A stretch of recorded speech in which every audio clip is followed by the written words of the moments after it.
हाय, आपके साथ मैं हूँ Surabhi Sharma. India TV YouTube channel subscribe करिए, बेल आइकन दबाएं।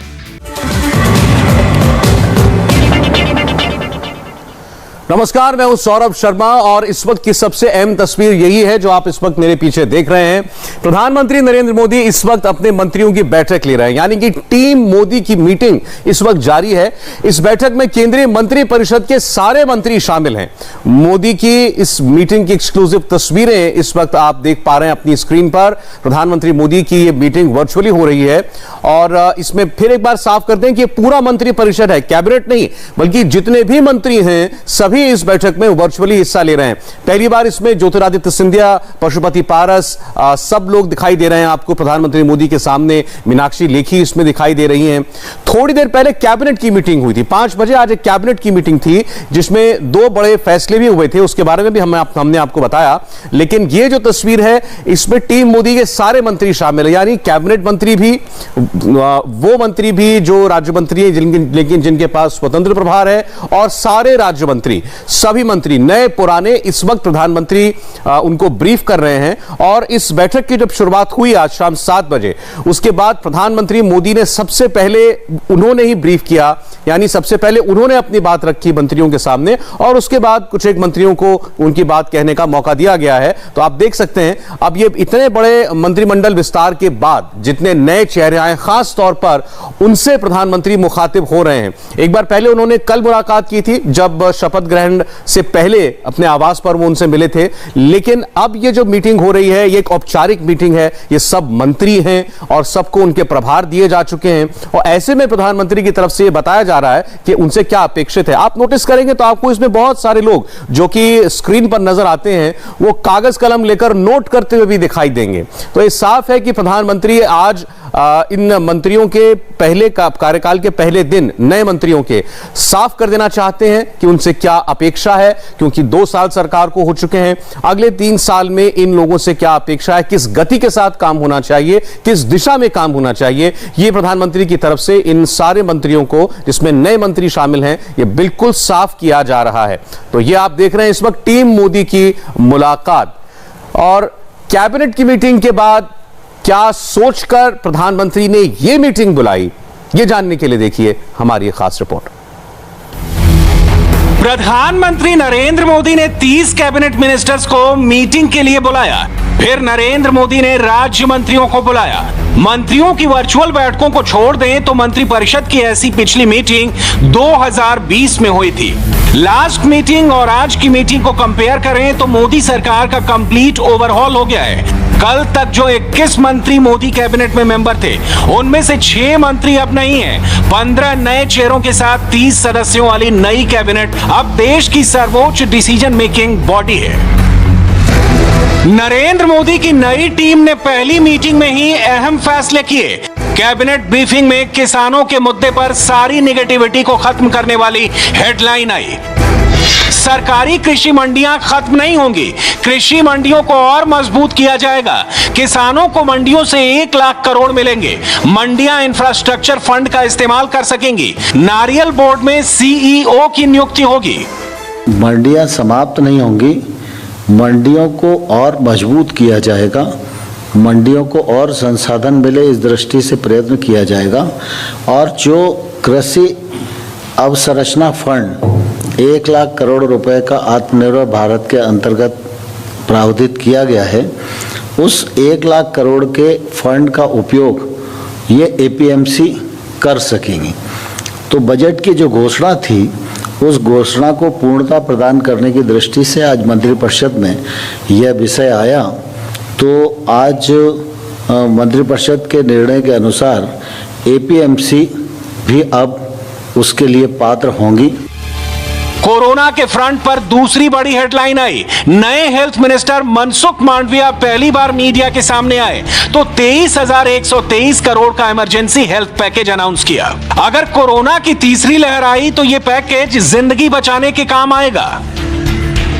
सेकंड वेव्स में हमें जो दिक्कतें हमारे सामने आई, जो समस्याएं हमारे सामने आई, वो भविष्य में हमारे सामने इस स्थिति को हम भविष्य में कैसे निपटे, उसके लिए ये पैकेज 2 लाया गया है। मैं जो पीक पर पहुंचा था सेकंड वेव, तो क्या स्थिति थी, उसको देखते हुए क्या करना चाहिए, देश में भविष्य में ऑक्सीजन की क्राइसिस ना खड़ी हो उसके लिए क्या करना चाहिए, सभी स्टेट के साथ विस्तार से कंसल्टेशन हुआ। क्रिटिकल मेडिसिन की कोई किल्लत ना हो उसके लिए भी व्यवस्था भविष्य के लिए बनाने के लिए, और भविष्य में बच्चों में कोविड का फैलावा हो तो उसके सामने हम कैसी व्यवस्था करें, एक कुल मिला के ये सारे विषय को जोड़ के ये पैकेज बनाया गया है। नए मंत्रियों का शपथ हो गया, सबने कार्यभार ग्रहण कर लिया। अब पूरा देश ये जानना चाहता है कि अब आगे क्या होने वाला है, पीएम का नेक्स्ट प्लान क्या है। 2024 में अब सिर्फ 2.5 साल बचे हैं। नरेंद्र मोदी 5 साल में एक ही बार मंत्रिमंडल में बड़ा बदलाव करते हैं। मोदी 1.0 में भी एक ही बड़ा बदलाव हुआ था। मोदी 2.0 सरकार में यही पहला और बड़ा बदलाव है। कुल मिलाकर कहें तो मोदी ने 2024 की टीम बना ली है। 2024 की टीम इंडिया, नरेंद्र मोदी कप्तान। नरेंद्र मोदी इस नई टीम इंडिया के कैप्टन है। बड़े बड़े खिलाड़ियों को हटाकर मोदी ने नई टीम बनाई है। उसी टीम की आज पहली मीटिंग हुई। टारगेट पर 2024 है। किसी भी हाल में 2024 का कप जीतना है। कैप्टन मोदी ने टीम को पिच दिखा दी है। पिच टर्न ले सकती है, यह भी समझा दिया है। टीम इंडिया के कप्तान ने सीनियर जूनियर सभी खिलाड़ियों को साथ मिलकर प्रैक्टिस करने को कह दिया है। प्रधानमंत्री मोदी के लिए साल 2024 का चैलेंज सबसे एविडेंट है। प्राइम मिनिस्टर को मालूम है कि पार्टी की नीतियों पर अमल के लिए जनमत का बहुमत होना सबसे जरूरी है। मोदी हर चुनाव बहुत मेहनत से लड़ते हैं और बात जब लोकसभा चुनाव की हो तो उसमें कोई ढिलाई बिल्कुल नहीं बरतते। कैबिनेट रिशफल करके पीएम मोदी ने उस दिशा में भी एक कदम बढ़ा दिया है।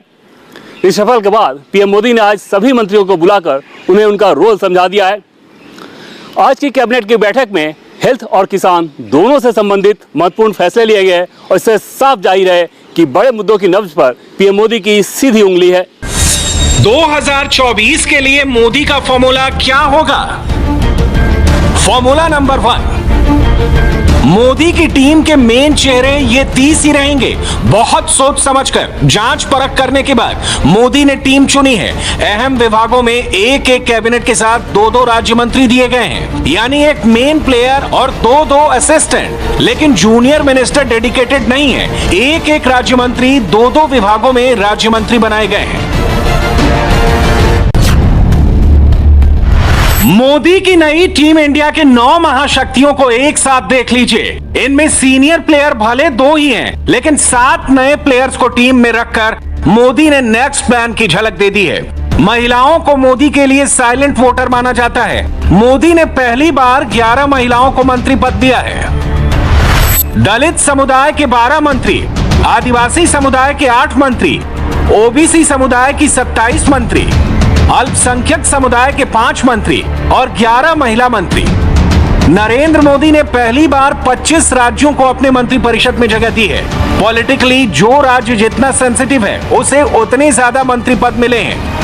लोकसभा की 80 सीटों वाले उत्तर प्रदेश से 15 मंत्री, लोकसभा की 48 सीटों वाले राज्य महाराष्ट्र से 8 मंत्री, लोकसभा की 26 सीटों वाले राज्य गुजरात से 7 मंत्री और 28 सीटों वाले कर्नाटक से 6 मंत्री। जाति और क्षेत्र का संतुलन बनाने के बाद भी मोदी की टीम में वही रखे गए हैं जो काबिल हैं। नरेंद्र मोदी की टीम इंडिया यंग है, डायनामिक है, पढ़ी लिखी है और काबिल है। 13 वकील, 5 इंजीनियर, 7 पूर्व नौकरशाह, 7 पीएचडी होल्डर, 3 एमबीए और 68 ग्रेजुएट। नरेंद्र मोदी ने मंत्रालयों में ओवरलैपिंग खत्म कर दी है। हेल्थ मिनिस्टर का चार्ज लेने वाले मनसुख मांडविया के पास हेल्थ मिनिस्ट्री के साथ साथ दवाई वाला विभाग भी है, यानी उन्हें अपने फैसले लागू करने के लिए किसी और मंत्री की तरफ देखने की जरूरत नहीं है। स्वास्थ्य मंत्री के रूप में प्रधानमंत्री जी की अपेक्षा के अनुसार मैं काम करने की कोशिश करूंगा। कुछ लोग मांडविया की अंग्रेजी को लेकर उनका मजाक उड़ा रहे हैं, लेकिन ऐसे लोग भूल जाते हैं कि हिंदी और हिंदू ये दोनों नरेंद्र मोदी का सबसे प्रभावशाली कम्युनिकेशन माध्यम है। हेल्थ मिनिस्ट्री की कुर्सी पर मनसुख मांडविया को देखकर कई लोग अब भी हैरान हैं। वो गूगल पर मांडविया का प्रोफाइल ढूंढ रहे हैं। उन्हें बता दें कि मांडविया मोदी के ट्रस्टेड मिनिस्टर हैं। मोदी ने जो भी टास्क किया, मांडविया ने करके दिखा दिया। मांडविया की एफिशिएंसी और डेडिकेशन पर प्रधानमंत्री नरेंद्र मोदी को काफ़ी भरोसा है, इसीलिए उन्होंने उन्हें राज्य मंत्री के तौर पर शिपिंग मिनिस्ट्री का इंडिपेंडेंट चार्ज सौंपा, जिसमें उन्होंने उम्मीद से बेहतर काम किया। जहां तक बड़े पोर्ट्स के मॉडर्नाइजेशन की बात है, उनका काम उम्मीद से बेहतर रहा। और कोविड के दौरान भी उन्हें जो जिम्मेदारी सौंपी गई, ऑक्सीजन सप्लाई पोर्ट से मेंटेन करने की बात हो, या फिर मेडिकल एड पहुंचाने की बात हो, या फिर वैक्सीन प्रोडक्शन को रैंप अप करने के लिए कंपनीज के साथ कोऑर्डिनेशन की बात हो, हर जगह मनसुख मांडविया ने उम्मीद से बेहतर काम किया और इसीलिए उन्हें रिवॉर्ड के तौर पर अब स्वास्थ्य मंत्रालय की जिम्मेदारी सौंपी गई है। धर्मेंद्र प्रधान को शिक्षा मंत्री बनाकर मोदी ने क्लियर कर दिया है कि जो परफॉर्म करेगा उसे आगे बढ़ाया जाएगा। रमेश पोखरियाल निशंक के काम से पीएम खुश नहीं थे, इसलिए उनको जाना पड़ा।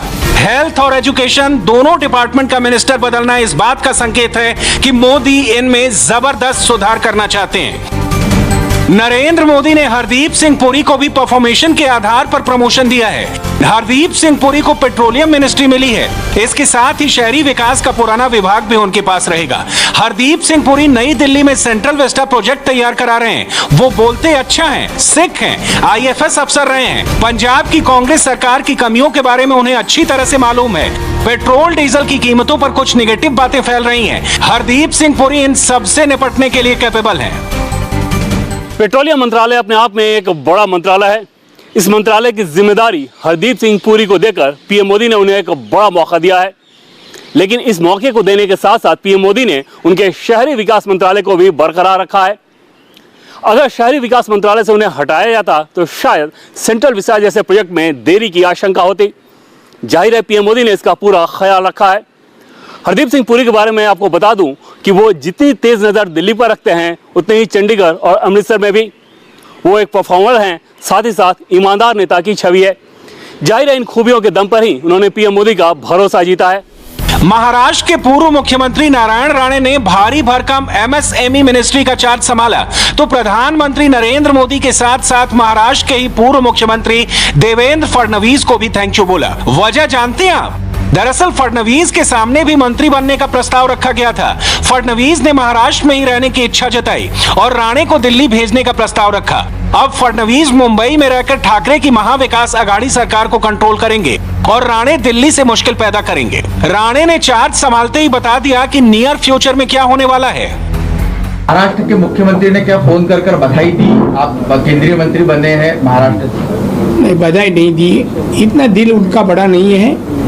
मगर उसने बधाई नहीं दी। मैं समझता हूँ पूरे महाराष्ट्र में सभी जिलों से मेरे को बधाई मिली, यही उनकी बधाई मैं समझ लेता। पवार साहब ने किस तरह से आपका अभिनंदन किया? पवार साहब ने किस तरह से आपका अभिनंदन किया?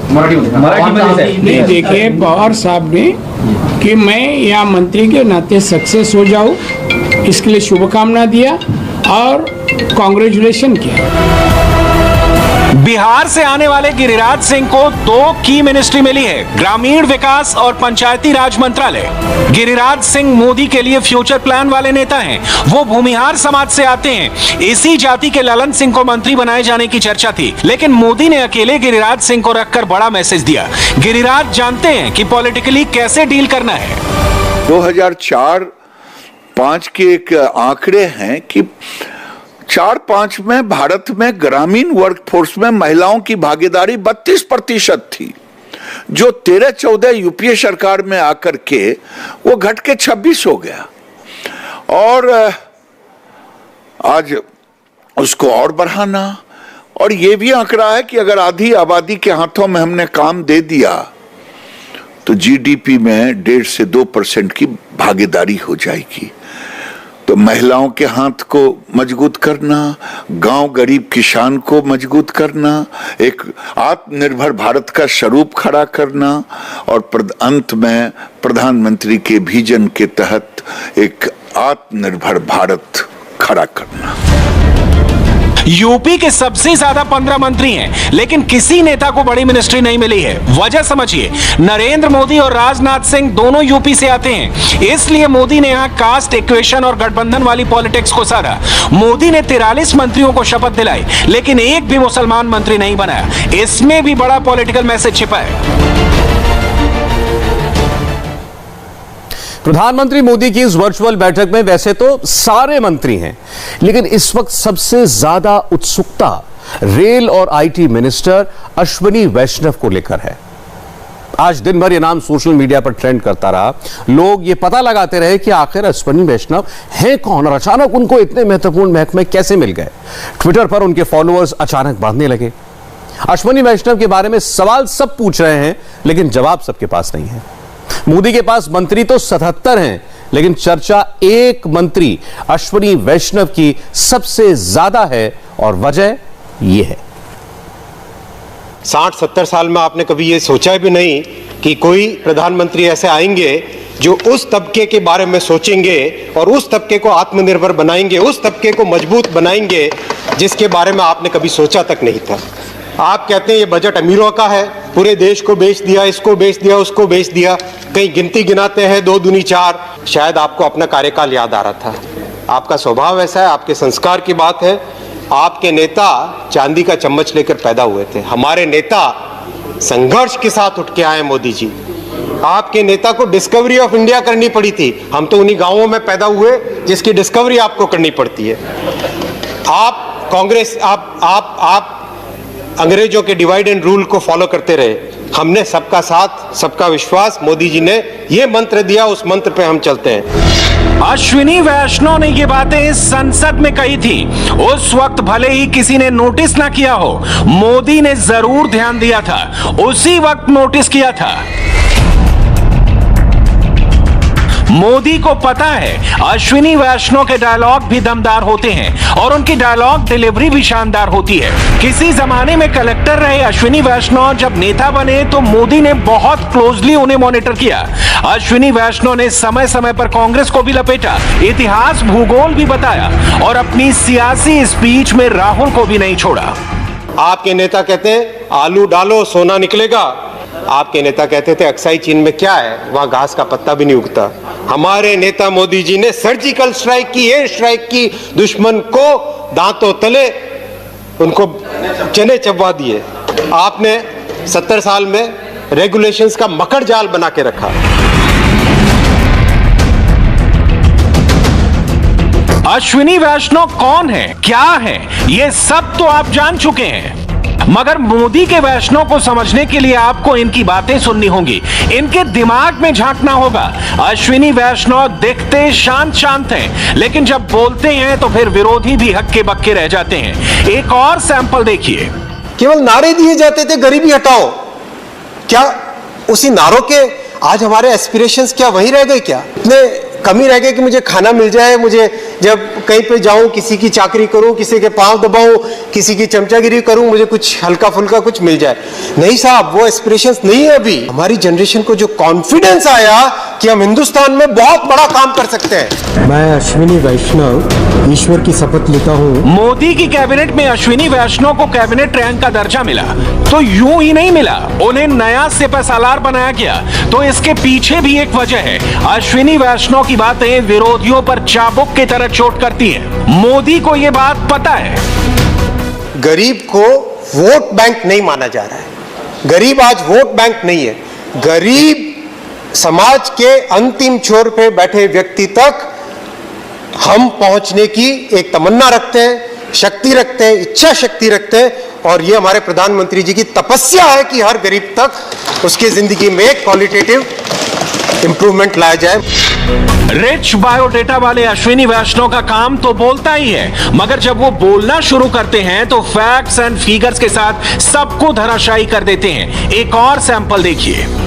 मैं आईटी से आता हूं, मुझे थोड़ी थोड़ी समझ में आती है डेटा की टेक्नोलॉजी। प्रधानमंत्री नरेंद्र मोदी जी की सरकार पिछले 5 साल में व्यवस्था में क्या एक बड़ा परिवर्तन आया है। एक सोच जो पहले से अलग थी, उस सोच का क्या एक कंस्ट्रक्ट है। चाहे आप आयुष्मान स्कीम लीजिए, चाहे आप जनधन लीजिए, चाहे आप उज्ज्वला लीजिए, ये सारी की सारी जो स्कीमें हैं महोदय, जब मैं कलेक्टर था 70-75 स्कीमें ऐसी होती थी जिसका कोई बेनिफिट नहीं पहुंचता था। एक स्कीम हुआ करती थी IRDP, हम लोग हंसते थे कि इतना रुपया डुबोना पड़ेगा। मोदी सरकार की नई कैबिनेट में कुछ अपॉइंटमेंट पॉलिटिकल हैं, मगर अश्विनी वैष्णव की अपॉइंटमेंट पूरी तरह टैलेंट बेस्ड है। अश्विनी वैष्णव और बीजेपी का रिश्ता पूर्व पीएम अटल बिहारी वाजपेयी के समय से ही है, जब वो वाजपेयी जी के निजी सचिव हुआ करते थे। लेकिन बीजेपी में शामिल होने के बाद भी अश्विनी वैष्णव ने कई बार अटल जी की बात करते करते देश को बताया है कि अटल बिहारी वाजपेयी ने जो नींव रखी, मोदी उस पर नई इमारत खड़ी कर रहे हैं। अटल जी ने सड़कें बनाई, लोग कहते हैं सड़कों से बहुत अच्छा चलने की सुविधा हुई। नहीं साहब, मैं नहीं कहता हूं, वो चलने की सुविधा महोदय केवल एक चीज थी। आज हम इस जनरेशन को आज एक कॉन्फिडेंस है, बड़े से बड़े काम हो, चाहे वो हाई स्पीड रेल हो, चाहे पूरे रेलवे को सुधार करना हो, चाहे पावर हर जगह तक पहुंचाना हो, हर घर जल करना हो, वो आज हमको कॉन्फिडेंस है। वो कॉन्फिडेंस इसलिए आया क्योंकि एक सिंसियर अटेम्प्ट हो रहा है, एक ऐसा फ्रेमवर्क बनाया जा रहा है जिसमें गरीबों के लिए एक सेफ्टी नेट बन रहा है। आज आप पॉलिटिकल विश्लेषण जैसे भी करना चाहे, मुझे तो नहीं आता पॉलिटिकल विश्लेषण, मैंने जितना लोगों से पूछा, जन साधारण को आप पूछिए, गरीब से गरीब आदमी को पूछिए, कहते हैं कि मोदी जी ने जो काम किया उसका फायदा हमको मिले ना मिले, हमारी अगली कई जनरेशंस को मिलेगा। आप किसी से पूछिए, मैंने पर्सनली कम से कम 150 लोगों से पूछा है, लोग कहते हैं कि उसका अगला कई जनरेशंस तक बेनिफिट मिलेगा। हम मोदी और अश्विनी वैष्णव की पर्सनल केमिस्ट्री की बात आगे करेंगे। बतौर कैबिनेट मिनिस्टर अश्विनी वैष्णव के डे 1 का जिक्र भी करेंगे, मगर उससे पहले एक और बात, मोदी के नए मंत्री सख्त तो हैं ही, वो पान के भी शौकीन हैं और सदन में भी स्पीच के दौरान चुटकी भी जबरदस्त लेते हैं। आजकल सदन में डॉक्टरों की बड़ी चर्चा है, कोई आईसीयू में ले जाता है, कोई वेंटिलेटर की बात करता है, शायद कोरोना का कहीं से इफेक्ट आ रहा है। आपके पास बहुत अच्छे अच्छे डॉक्टर हैं, लेकिन आपका डायग्नोसिस भी गलत है और आपका इलाज भी गलत है। आप कहते हैं कि हमारे यहाँ इनकॉम्पिटेंट डॉक्टर है, हमारे डॉक्टर भी सही है, डायग्नोसिस भी सही है और इलाज भी सही है।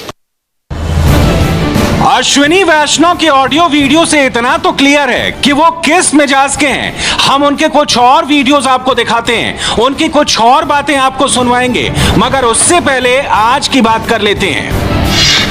अश्विनी वैष्णव रेल मंत्री की कुर्सी पर बैठ चुके हैं, देश के आईटी मिनिस्टर की कुर्सी संभाल चुके हैं। कुर्सी संभालते ही अश्विनी वैष्णव एक्शन मोड में भी आ गए हैं। संचार मंत्री होने के नाते सरकारी कार्यक्रमों के ट्वीट करने लगे। इस बीच दो इंटरेस्टिंग बातें भी हुई। पहली ये कि शपथ ग्रहण समारोह के बाद 24 घंटों के भीतर ट्विटर पर अश्विनी वैष्णव के फॉलोअर्स की संख्या करीब 5 गुना बढ़ गई। और दूसरी ये कि कुर्सी संभालते ही ट्विटर को नए आईटी मिनिस्टर ने सीधे चेतावनी दे दी, यानी अब असली गेम शुरू हो चुका है। मोदी के आईटी मिनिस्टर कुर्सी संभालते ही फ्रंट फुट पर बैटिंग करने लगे हैं और ट्विटर को बैक फुट पर जाना पड़ा है। सर, आपने आईटी का जो कार्यभार संभाला है, ट्विटर के साथ लैंड ऑफ द लॉ को लेकर एक कॉन्फ्लिक्ट चल रहा है, उस पर आपका क्या स्टैंड होगा? मेरे हिसाब से भारत में जो भी व्यक्ति है, जो भी कंपनी है, सबको देश का कानून मानना ही चाहिए और मानिए। कैमरे पर अश्विनी वैष्णव की बातें शॉर्ट होती हैं, लेकिन डायरेक्ट होती हैं। मैसेज पहुंचाना उन्हें अच्छी तरह आता है, इसके पीछे उनका प्रशासनिक एक्सपीरियंस है। आईएएस अधिकारी रहते हुए अश्विनी वैष्णव ने कई शानदार काम किए, जिसमें एक था ओडिशा के बालासोर में आए समुद्री तूफान के दौरान राहत पहुंचाना। वो यहीं से चर्चा में आए और बाद में मोदी की नजर उन पर पड़ी। अश्विनी वैष्णव की कार्य कुशलता ने पहले पूर्व पीएम अटल बिहारी वाजपेयी को प्रभावित किया और वो उन्हें अपने पीएमओ में ले आए। इस दौरान वैष्णव का संपर्क नरेंद्र मोदी से हुआ। 2004 में वाजपेयी सरकार की हार के बाद वैष्णव ने आईएएस से इस्तीफा दिया। कुछ समय तक वो पोर्ट ट्रस्ट से जुड़े रहे और बाद में अमेरिका चले गए। अमेरिका में भी उनका मन नहीं लगा और वो भारत लौट आए। इसके बाद वो ओडिशा सरकार के डिजास्टर मैनेजमेंट सलाहकार बने। मोदी के गुजरात के मुख्यमंत्री रहने के दौरान भी वैष्णव का उनसे संपर्क बना रहा। मोदी के प्रधानमंत्री बनने के बाद भी ये संपर्क कायम रहा और बाद में वैष्णव की कार्यशैली से प्रभावित होकर मोदी उन्हें 2 साल पहले राज्यसभा में लेकर आए। बतौर आईटी मिनिस्टर पहले पहले दिन ही अश्विनी वैष्णव ने ट्विटर को चेतावनी देकर अपने इरादे जाहिर कर दिए हैं, मगर उनके पास एक दूसरा बड़ा मंत्रालय रेलवे भी है और इसके लिए भी अश्विनी वैष्णव ने पहले दिन ही एजेंडा सेट कर दिया है। आपने एमएनसी भी संभाली है, वॉटन से एमबीए किया है, आईआईटी की पढ़ाई की है, रेलवे भी आपके पास है, तो रेलवे में क्या कुछ बदलाव आप देख रहे हैं? रेलवे के बारे में माननीय प्रधानमंत्री जी का बहुत बड़ा विजन है। उस विजन को इंप्लीमेंट करना हमारी जिम्मेदारी है। पिछले 7 सालों में बहुत काम हुआ है, उस काम को आगे ले जाना है। प्रायोरिटी क्या होगी? सेफ्टी प्रायोरिटी रहेगी, मॉडर्नाइजेशन रहेगा और सबसे बड़ी बात है कि जो समाज के अंतिम छोर पे व्यक्ति है उसकी जिंदगी में रेलवे के द्वारा क्या चेंज आता है वो हमारी प्रायोरिटी रहेगी। इस वक्त और टेक्नोक्रेट विद वाइड सीवी वाले अश्विनी वैष्णव के बारे में हर छोटी छोटी बात ट्रेंड कर रही है। उदाहरण के तौर पर जब मोदी और अमित शाह उन्हें राज्यसभा में लेकर आने वाले थे, तब बीजेडी के अध्यक्ष और ओडिशा के सीएम नवीन पटनायक ने उनका समर्थन किया था। राज्यसभा के चुनाव के ठीक 6 दिन पहले अश्विनी वैष्णव बीजेपी में शामिल हुए और ठीक 2 साल बाद वो मोदी कैबिनेट के अहम सदस्य बन गए हैं। ये सब ऐसे ही नहीं हुआ, इसके पीछे अश्विनी वैष्णव की काबिलियत के साथ साथ किसी भी मुद्दे पर राय रखने की उनकी क्षमता है। इसलिए सब उनके बारे में जानना चाहते हैं, उन्हें सुनना चाहते हैं। वो जमाने गए जब हम सोचते थे कि हमारे पास अथाह संसाधन रहेंगे, सारे के सारे रिसोर्सेज कभी खत्म नहीं होंगे। वो जमाने गए। अश्विनी वैष्णव के बारे में सार्वजनिक तौर पर जितनी जानकारियां उपलब्ध हैं, वो बहुत कम है। मोदी के नए रेल मंत्री के कैलिबर को समझना है तो आपको उनके पुराने भाषण का वो हिस्सा सुनना होगा जिसमें वो बिल्कुल अनोखी अंदाज में रेलगाड़ी और जीडीपी की तुलना करके बहुत ही कम समय में सब कुछ क्लियरली बता देते हैं। जब जब प्राइवेट इन्वेस्टमेंट वीक होता है, उस इन्वेस्टमेंट की कमी को पूरा करने के लिए सरकार को अपना हाथ आगे बढ़ाना पड़ता है। जीडीपी हम सब जानते हैं 4 इंजन से चलती है। मान लीजिए एक रेलगाड़ी है, उस रेलगाड़ी में साधारणतः 1 इंजन होता है, जीडीपी की रेलगाड़ी में 4 इंजन है। उन 4 इंजन में से अगर एक इंजन वीक होता है तो दूसरे इंजन को उसका लोड लेना पड़ता है। तो इस बजट में प्राइवेट इन्वेस्टमेंट की जो वीकनेस है उसको पूरा करने के लिए पब्लिक इन्वेस्टमेंट को बहुत बढ़ावा दिया गया है। और ऐसा 1 या 2 बार नहीं हुआ। राज्यसभा में बतौर सांसद अश्विनी वैष्णव ने जब जब अपनी बात रखी, उन्होंने सॉलिड तर्क भी दिए और विरोधियों पर जबरदस्त कटाक्ष भी किए। We knew that yes, there is a problem, but did we do anything about that? For how many years?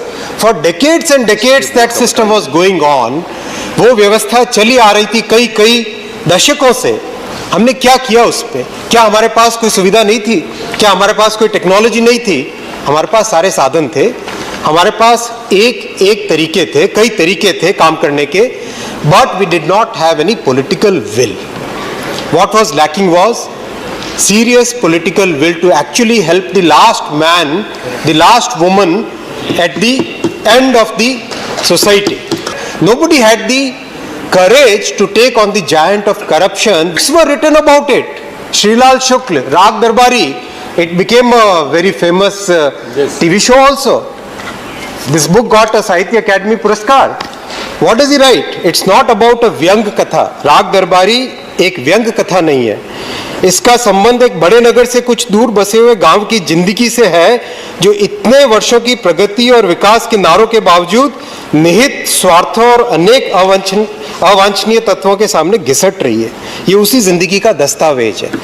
उसी दस्तावेज को माननीय प्रधानमंत्री नरेंद्र मोदी जी ने आधार के माध्यम से बदलने की एक इच्छा जाहिर की, उसको इंप्लीमेंट किया, उसको एग्जीक्यूट किया है। भ्रष्टाचार के खिलाफ मोदी सरकार पहले दिन से अटैकिंग मोड में काम कर रही है। 2019 के इसी भाषण में अश्विनी वैष्णव ने पॉलिटिकल विल के बाद एक्शन की बात कही, डंके की चोट पर कही और विरोधी चुपचाप उन्हें सुनते रहे। मैं उड़ीसा से आता हूँ, उड़ीसा को रिप्रेजेंट कर रहा हूँ इस हाउस में। उड़ीसा मेरी कर्मभूमि है। बड़ी सुंदर भाषा है उड़िया भाषा। कहते हैं कि भगवान जगन्नाथ ने ये भाषा दी थी। बाकी सब जगह भाषा हम मानवीय हमने तैयार की अपनी अपनी भाषा, लेकिन उड़िया भाषा भगवान जगन्नाथ ने अपने भक्तों को दी।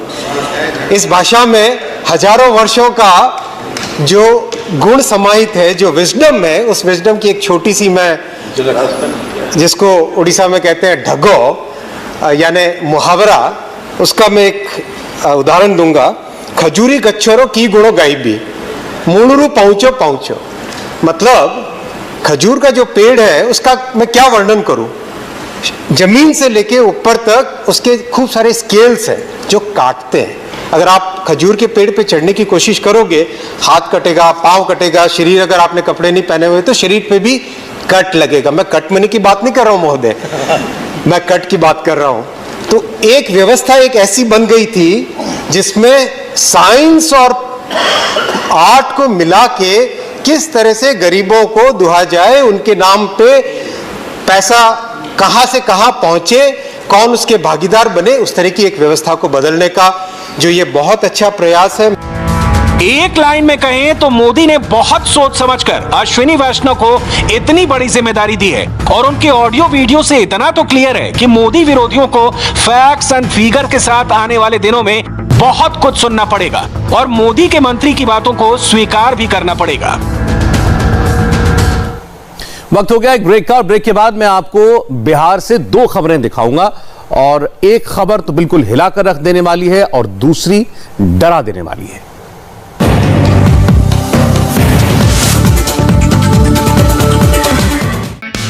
हाय, आई एम सुरभि शर्मा। खबरों से अपडेट रहने के लिए India TV YouTube channel subscribe करिए, साथ में बेल आइकन जरूर दबाएं। जुड़े रहें इंडिया टीवी के साथ।